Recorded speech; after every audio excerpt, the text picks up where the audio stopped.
siya mga idol.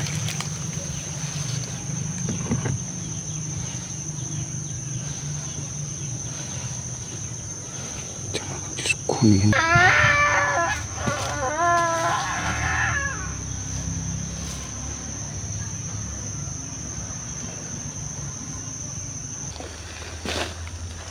Diyos ko. Ano to? Sabi na eh. So ayun mga idol, no? Mapagpalang hapon sa inyong lahat. So may nakita ako dito mga idol. Hindi ko alam kung demonyo ba to, no? Pero isa lang masasabi ko mga idol, isang halimaw to, no? Na nandito mga idol. So ayan, simulan na natin mga idol, no? Nandito lang mga idol. Hindi ko alam kung anong klaseng demonyo to. Pero isa lang masasabi ko mga idol, talagang demonyo ang taong nakita ko dito. Ayan mga idol, nakapula siya mga idol. Ano na sa unahan.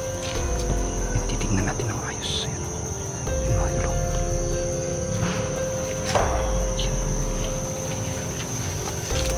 Kahit siya mga idol.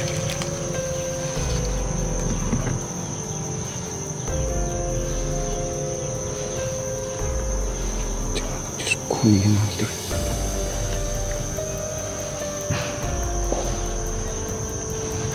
Marami ako nakita ganito mga idol, no? Binabaril ng mga bandido. Pero sabi ni Diwatang Erika mga idol, na demonyo daw ito nagawa ni Commander Yawa. Ayan.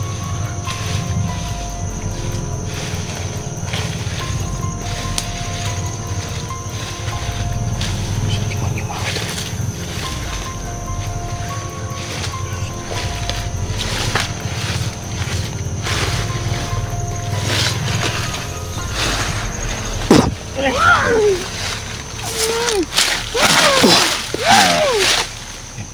Parang demonyo mga idol. Demonyo ata ito mga idol.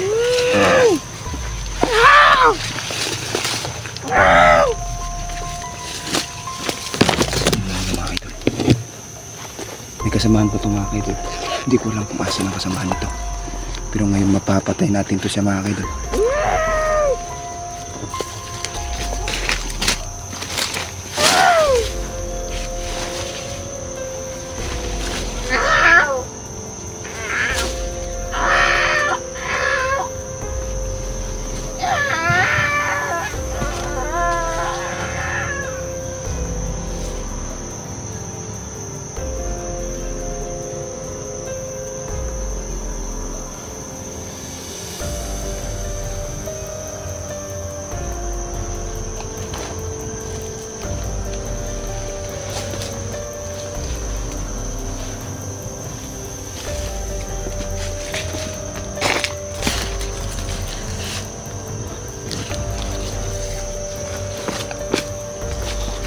Gawin natin ang mga idol, no? Para matapos na ang halimaw na to. Listo.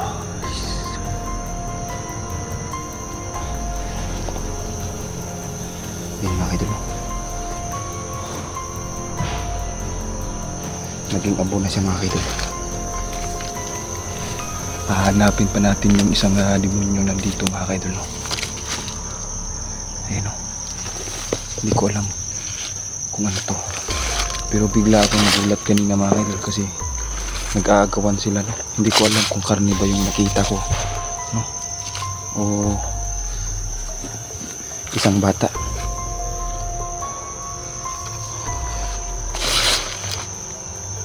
Baka nasa itaas lang.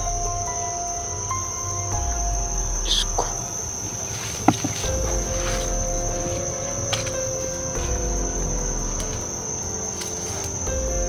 Tandaan na tayo mga idol.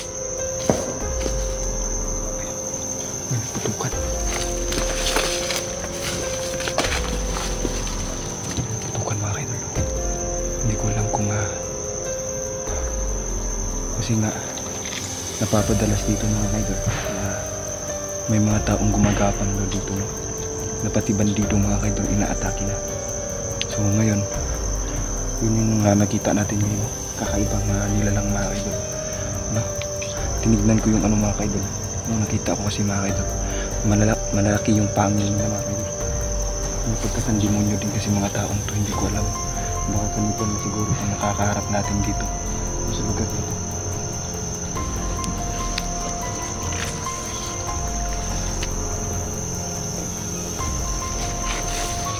Baka nandito sa ibaba. Baka nandito sa ibaba. Hindi ko alam.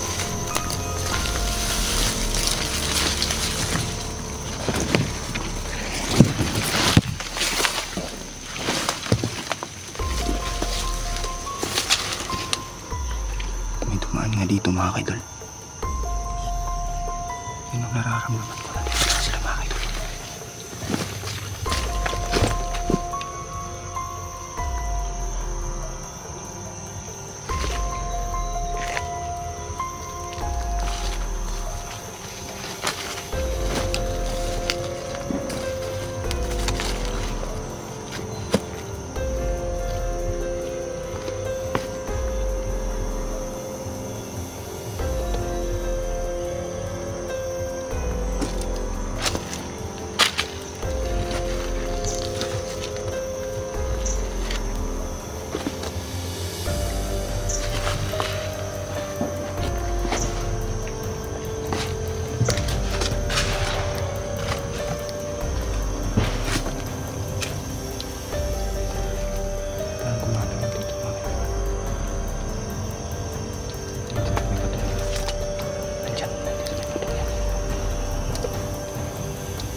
Gumagalaw dyan mga kaidol.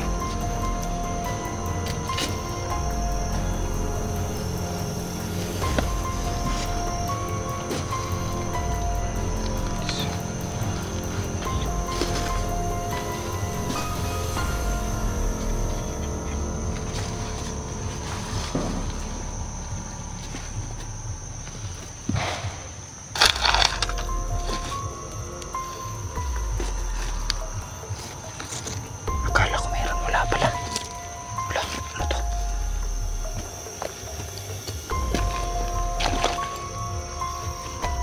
Diyos ko, damit mga kaidol.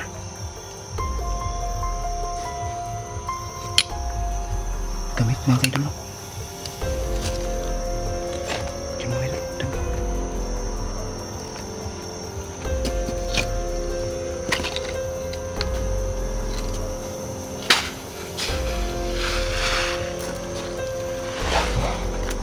Tao nga dito mga kaidol. Okay na. Diyos ko. Ano to? Sabi na eh. Tingin ko dito mga kaidol, dito matutulog yung mga demonyo yung mga kaidol. Ano?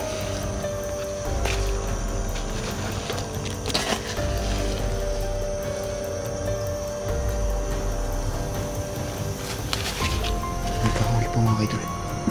Tapos dito parang lutuan mga kaidol. Ayan.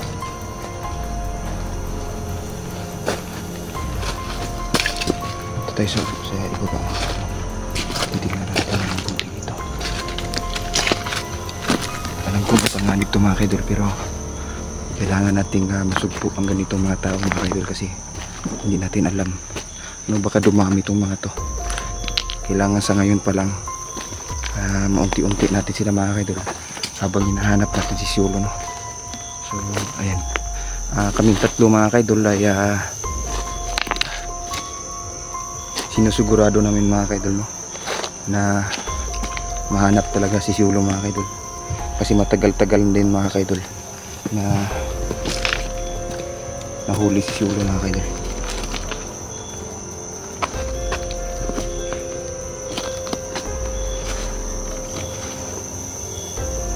Ano doon mga kaidol?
Nararamdaman ko mga kaidol. May demonyo sa lugar na to. No?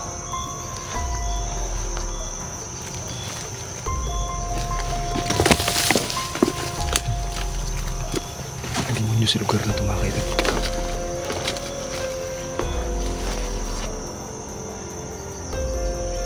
May nanonood sa atin mga kaidol. No? May napanood tayo mga kaidol. Tingin ko mga kaibigang Tiwindi. Wala. Kinakausap tayo ni kaibigang Lapid. Sabi niya mga idol, kaibigan, atras na tayo. Atras na tayo mga idol. Atras na tayo.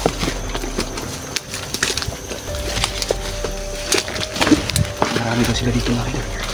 Marami daw. Hindi ko daw kakayanin, sabi ni kaibigan.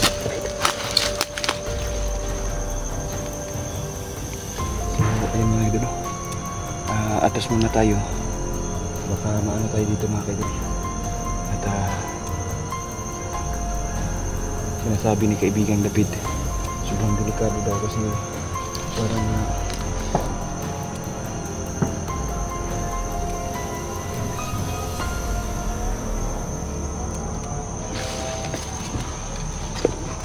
yun o. So atas muna tayo mga idol. Hindi tayo magpadlos-dalos dito. Ano?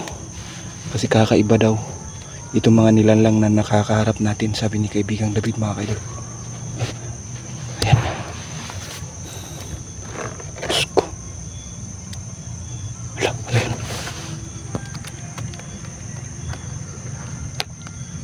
Palaw dyan kanina mga kaidol. So atas muna tayo mga kaidol. Mahirap na kasi hindi natin kita kasi yung mga paligid mga kaidol, no? Napuno kasi ng damuhan, kaya hindi open area mga kaidol, kaya hindi natin makikita, no? So ayan, hanggang dito na lang muna tayo mga kaidol. At paggabi na din, delikado sa ating mga kaidol, no? Wala tayong dalang flashlight, no? So ayan, hanggang dito na lang muna.